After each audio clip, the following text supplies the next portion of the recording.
মতুয়া হবে, তিনি একজন মতুয়া হবে। এই জন্য এই লীলামৃতের মধ্যে তারকগোসাই লিখেছে, ধর্মে কর্মে নামে প্রেমে যে মাতোয়ারা সেই হচ্ছে মতুয়া। একজন মতুয়া গারস্থ ধর্মের যিনি মানুষ হবে, তিনি ধর্মে ঠিক থাকবে, তিনি কর্মে ঠিক থাকবে, যিনি নামে ঠিক থাকবে, যিনি প্রেমে ঠিক থাকবে, সমস্ত কিছুতে ঠিক থাকতে হবে। খালি যে কাজ করবে তা না, কর্মও করবে, আবার ধর্মের জায়গায় তাকে ঠিক থাকতে হবে। তাহলে ধর্ম, কর্ম এবং নাম, তার নাম তুমি দিনে বার কত করছো,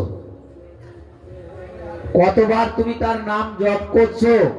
3 লক্ষ বার নাম না জপ করে সেবা করতেন নাকি? তাহলে হরিদাস ঠাকুর 3 লক্ষ বার নাম জপ না করে কোনো অন্য সেবা নিতেন না। তাহলে তিনের প্রতি লক্ষ্য যার থাকবে, গুরু কৃষ্ণ বৈষ্ণব, এই তিনের প্রতি যার লক্ষ্য থাকবে তিনি একজন বৈষ্ণব, একজন হরিভক্ত হবে। আর গুরু কৃষ্ণ বৈষ্ণব তিনি এক, একে তিন, আলাদা কেউ না। যিনি গুরু তিনি কৃষ্ণ, তিনি বৈষ্ণব। তাহলে গুরু কৃষ্ণ বৈষ্ণব, এই যে নিষ্ঠার জায়গায়, ভক্তির জায়গায় কিন্তু ঠিক থাকতে হবে। কালকে একজন বলছে আমাকে, এখন শোনা যায় যে সবাই গুরু ভজন করো, গুরু ভজন করো, গুরু নিষ্ঠা করো, এই কথা বলে। তা গুরুদেব কি কখনো বলে যে তুই আমার উপাসনা কর? বলে যে তুই আমার পূজা কর, তুই গোবিন্দের পূজা কর, তুই শ্রীহরির পূজা কর, গুরুচাঁদের পূজা কর, হরিচাঁদের পূজা কর, হ্যাঁ, কিন্তু আমাকে স্মরণ রাখিস, মান্যতাটা দিস। বাবা মাকে যেমন সন্তান মান্যতা দেয় যে আমার বাবা অমুক, আমার মা অমুক, তেমন মান্যতাটা দিতে হবে যে আমার গুরুদেব অমুক, শ্রদ্ধেয় অমুক গোসাই। এই মান্যতাটা দিতে হবে এবং মানতে হবে, তার শরণাপন্ন হতে হবে। এই যুগের ঘটিতে তাহলে গুরু কৃষ্ণ বৈষ্ণব তিনি এক, একে তিন, কে কোনো আলাদা কিছু না। ভক্তের মধ্যেই ভগবান থাকে। ভক্ত পূজা করলে কি ভগবানের পূজা হয় না? আর ভগবানের পূজা করলে কি ভক্তের পূজা হয় না? হয়। তাহলে গুরু কৃষ্ণ বৈষ্ণব তিনি এক, একে তিন, আলাদা কেউ নাই। যিনি বৈষ্ণব তিনি গৌর, তিনি কৃষ্ণ, যিনি গুরু তিনি কৃষ্ণ। তাহলে এই ভিন্ন জ্ঞান, ভেদ জ্ঞান কখনো করা যাবে না। ভেদ জ্ঞানটা যার মধ্যে আছে, অনেকে দেখো ভাবে 100 টাকা হাতে দিয়ে বের করে বারবার চিন্তা করছে গুরুদেবের দেবো কি দেবো না, দেবো কি দেবো না, 100 টাকা থাকলে আমার অনেক কাজ। এই যে একটা ভাবনা চিন্তা, 100 টাকা পকেট দিয়ে পারবো দেবো, মানে তাকে 100 টাকা প্রণামী দেবো কি দেবো না, এইটা মনের মধ্যে খালি বারবারই করছে। অথচ দেখো সে একটা হোটেলে গিয়ে 400-500 টাকা খেয়ে আসে, মদ খেয়ে আসে, ঘুরে আসছে। যে দুর্গা পুজো কালী পুজোর সময় ঘুরতে গিয়ে 1000 টাকা খরচা করে আসে। অথচ সাধু সেবায় 100 টাকা দিতে গেলে বারবার ভাবে, চিন্তা করে দেবো কি দেবো না, দেবো কি দেবো না। এই মনের মধ্যে যার চিন্তা ভাবনা থাকে, গুরু নিষ্ঠা কখনোই তার মধ্যে জন্মাবে না, গুরু করুণা কৃপা কখনোই হয় না। কেন? এই ভক্ত হচ্ছে তমগুণী ভক্ত। যেমন রজগুণ, শতগুণ, তমগুণ, এই হচ্ছে তমগুণী ভক্ত। এ সবসময় নিজের কথা ভাবে, এ কখনো সাধুগুরু বৈষ্ণবের কথা চিন্তা করে না, কখনো ভাবে না যে আমার উপার্জনের অর্থ আজকের এখানে 1000 টাকা দিয়ে গেলাম, এই দিয়ে সাধু সেবা হোক, বৈষ্ণব সেবা হোক। অনুকূল ঠাকুরের মতে কি করে? সকালবেলায় ঘুমের থেকে উঠে স্তূপ ভীতি রাখতে হয়। 1 টাকা হোক, 2 টাকা হোক, 5 টাকা হোক, তোমার উপার্জনের পয়সাটা তুমি ইষ্টকে দান করো। স্তূপ ভীতি মানে ইষ্টকে দান করো। তোমার যে ইষ্ট গুরু বা গোবিন্দ, তার চরণে অর্পণ করো। কেন? এই টাকাটা তুমি একসঙ্গে জমা করে দেওঘরে, তারা করে কি দেওঘরে পাঠিয়ে দাও। ওখানে কি হবে? সাধুগুরু বৈষ্ণবের সেবা হবে। কি হবে? এই আশ্রমের প্রতিষ্ঠানের কর্মে লাগবে আমার টাকা। আমি যে 500 টাকা রোজগার করলাম, তার থেকে 50 টাকা কি 10 টাকা কি 20 টাকা কি 20 টাকা কাজে লাগছে। কিন্তু আর যদি পুরোটাই তুমি ভক্ষণ করো, তাহলে তোমার মতো রাক্ষস আর এই পৃথিবীতে নাই। তুমি একজন রাক্ষস, মানুষ রূপী রাক্ষস। তাহলে তোমার উপার্জন দিয়ে জগতের কিছু কাজ হোক, জগতের কিছু কাজ হোক।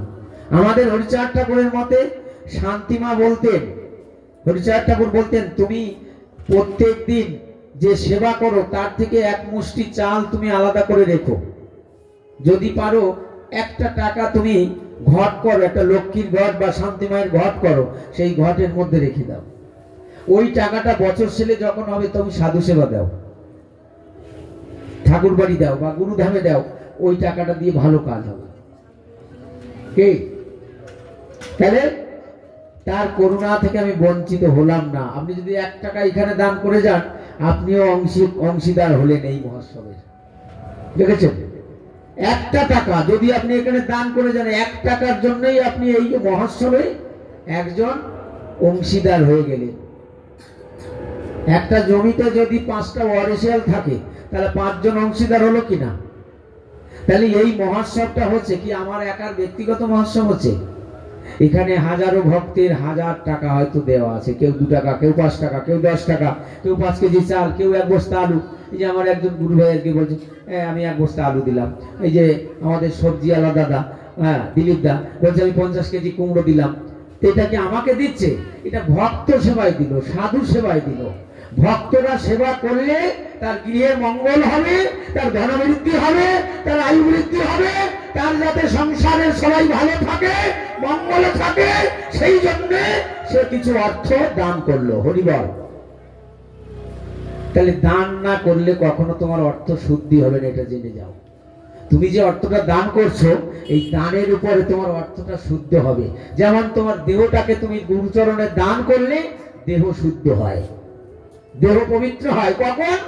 যখন তুমি দান করবে। তুমি যদি দান না করো, তুমি সারা জীবন যদি এই দেহটাকে ভোগের মধ্যে ফেলে রাখো, স্বামী স্ত্রী অবৈধ ভাবে কাম কামনার মধ্যে ডুবে থাকো, তাহলে তুমি একজন ভোগী। তোমার এই দেহে চারিদিক থেকে জরা জীর্ণ রোগ ব্যাধিতে তোমার ভরে যাবে আস্তে আস্তে। তখন আর এই দেহ দ্বারা গোবিন্দ ভজন, হরি ভজন, গুরু ভজন হবে না।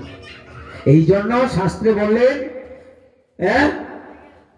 অর্থদান, বস্ত্রদান, অন্নদান, এই দান আছে। কি কি?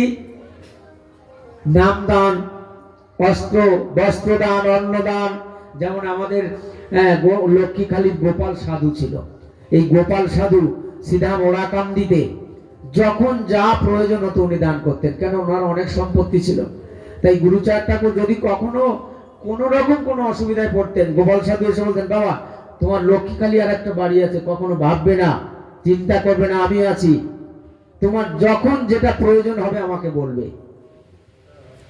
পাওয়া যাবে এরকম ভক্ত, বলবে বাবা আমি আছি, তোমার ভয় নাই, আমি আছি, তোমার চিন্তা করতে হবে না, তুমি আমাকে দিয়ে যা করাবে আমি তাই করব। এটাই তো তখন গুরু কৃপা হয়। দিক বা নাই দিক, কিন্তু এই কথাটা যদি কোনো শিষ্য বলে যে বাবা তোমার ভয় নেই, আমি আছি, তোমার পাশে আমি আছি, তোমার যখন যা প্রয়োজন আমাকে বলবে, আমি দেব। সে পারে না, অথচ মুখ থেকে এই কথাটা বলে দিল।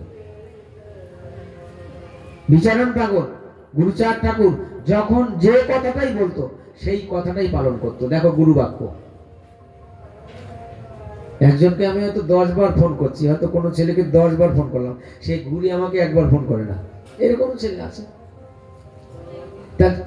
আমাকে কেন ফোন করলো, আমাকে কেন স্মরণ করলো, তাহলে আমাকে একটু ভাবার দরকার যে আমাকে তিনি কেন স্মরণ করছে। তাহলে আমাকে দিয়ে তার কোনো কাজ আছে নিশ্চয়ই। আমার এই দেহ দ্বারা, আমার এই পাপিষ্ঠ দেহ দিয়ে হয়তো গুরু ভজনের কোনো কাজ হয়তো হতে পারে, এই জন্য তিনি আমাকে স্মরণ করেছে। তৎক্ষণাৎ সঙ্গে সঙ্গে তার স্মরণ করা মাত্রই তাকে অন্তত জানানো উচিত যে বাবা আমি আসছি। হ্যাঁ, শিষ্য কোথায় গুরুকে স্মরণ করবে? গুরু যদি 10 বার স্মরণ করে, তার সবসময় তেল, সাবান, শ্যাম্পু ইত্যাদি দিয়ে ধুচ্ছ, কিন্তু ভেতরটা কি ধোয়া হচ্ছে? এইটা ঠাকুর বলতে চেয়েছে, গঙ্গা জলে স্নান করো তুমি যতই, তোমার পাপ মোচন হবে না। তুমি গঙ্গায় স্নানও করবা আবার পাপও করবা, তাতে পাপ মোচন হবে? তুমি নিত্য নিত্য পাপ করবা আর গঙ্গায় গিয়ে স্নান করবা, গঙ্গা জল ছিটাবা, ওং বিষ্ণু শ্রী বিষ্ণু তৎ বিষ্ণু, হ্যাঁ, এরকম মন্ত্র বলবা, ছিটাবা, তুমি পবিত্র হবা কি? তাহলে পবিত্রতাটা তোমার নিজেকে রাখতে হবে, বজায় রেখে চলতে হবে। তাই ঠাকুর বলছে যে 3 বেলা স্নান করে কি হয় বৈরাগী, হ্যাঁ, শ্রদ্ধাচারী সাধু তোর কিবা মনোরথ, কি জানি কি ওরা কান্দি না হয় প্রত্যয়। যে ওরা কান্দি আমি ভগবান কিনা এটা তোর বিশ্বাস হচ্ছে না মনে মনে। তুই মনে মনে চিন্তা করলি যে এই তো কয়েকদিন আগে গৌরাঙ্গ মহাপ্রভু অবতার হয়ে আসলো, এ দাপরের ভগবান শ্রীকৃষ্ণ তিনি গৌর হয়ে আসলো, আবার ওরা কান্দি কোন হরিচাঁদ, এটা বিশ্বাস হচ্ছে না। তা কেন আসলি আজকের ওরা কান্দি, কেন আসলি, কিসের জন্য আসলি? দশরথের মলের মলিনতাটাকে দূর করলো হরিচাঁদ ঠাকুর। ঠাকুর বললেন যা, আর তোর পালাজ্বর হবে না। আমি বললাম যা, তোর পালাজ্বর পালিয়ে গেছে। কি করবি তুই? এখন স্নান করবি। জ্বর হলে কেউ স্নান করতে বলবে? হরিচাঁদ ঠাকুর বলছে এখন স্নান কর, করে পান্তা আছে কালকের মা রান্না করছে শান্তিমা, পান্তা ভাত আছে আর কাঁচা লঙ্কা দিয়ে এই পান্তা ভাত খা। জ্বর হলে কেউ বলবে যে পান্তা ভাত খা? কি তেঁতুল দিয়ে কাঁচা লঙ্কা দিয়ে এই পান্তা ভাত, পান্তা ভাত কাকে বলে জানো? যে রাতের বেলা যে ভাত রান্না করা হয় যেটা নষ্ট হয়ে যায়, ভাতে জল দেওয়া, ওটা পান্তা ভাত কয় না, ওটা নষ্ট ভাত, পচা ভাত হয়ে গেছে। আর যে ভাত গরম ভাত রান্না করে জল দিয়ে রাখা হয় ওইটাকে পান্তা বলে। আশ্বিনী রান্ধে কার্তিকে খাই যাবো শুনছো?